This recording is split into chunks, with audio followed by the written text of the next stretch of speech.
सबसे पहले जो वीडियो देखा था भैया ओकरा के प्रणाम बा।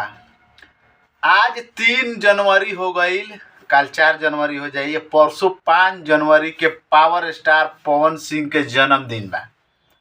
पावर स्टार पवन सिंह के जन्मदिन पर बहुत सारा तैयारी चल रहा बा। अंदर से अंदर माने पूरा एथी बा, धमाल मचावे का, पूरा बवाल मचावे का प्रयास बा।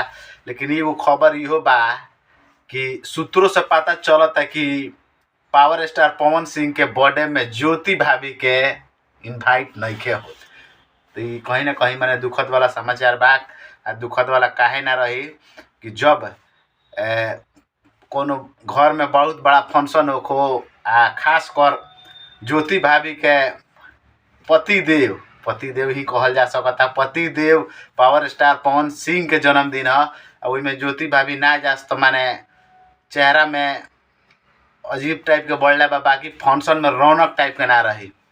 दूसर का बात ये रहा कि बर्थडे में पवन सिंह के तमन्ना भाटिया आवे रही है, उनको पता चलता कि वो ना आई हैं। तो आखिर आई के पावर स्टार पवन सिंह के परसों जन्मदिन बा। आज 3 तारीख हो गई, 4-5 तारीख के जन्मदिन बा। ये बेरा तक ले मैंने पोस्टर आ जाला, लेकिन पोस्टर ना टीजर कुछ नहीं खे आइल। तो का कहल जा सकता कि मतलब कि वीडियो गाना पवन सिंह पावर स्टार के बर्थडे पर जौन आवे रहा रिलीज भइल बा कि ना भइले होई, ऐसा कोनो बात नहीं है। ये से कि पिछला बेर 4 तारीख के 11-12 बजे खानी गाना रिकॉर्डिंग होके और बादे रिलीज हो गई राति के दिने। तो इहो हो सकता है, ऐसा कोनो बात नहीं है। धमाल होई पावर स्टार पवन सिंह के। कहीं हो सकता कि अभी 2 दिन समय बा, कहीं हो सके कि पावर स्टार पवन सिंह ज्योति भाभी के भी इन्वाइटेड कर देस। बड़ा बड़ा लोग भी जाए वाला बा। खेसारी लाल भी हो सकेला कि जा सकता है बर्थडे में।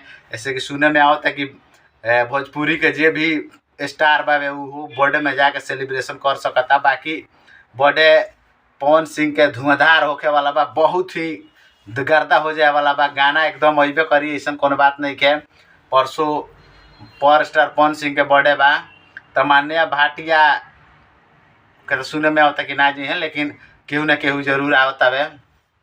तो वीडियो पर ज़्यादा कुछ कहला के दरकार नहीं है। काल 11-12 बजे रात पर कुछ ना कुछ बड़ा ही होखे वाला बा। अभी लकीर खिंचाइल बताना पर बात उतना नहीं भइल। अभी मैंने हो सकेला कि शाम उम के चाहे काल 7-8 बजे ले कोनो ऐसा अपडेट आ जाओ पावर स्टार पवन सिंह के जन्मदिन पर।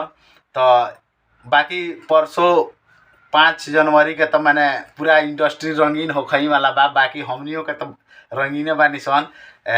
बाकी जे भी वीडियो देखता हम कहें ये कि चैनल के सब्सक्राइब कर ली, लाइक कर ली, शेयर कर दी। मिलत तनी सन अगला वीडियो में, तब तक खातिर नमस्कार।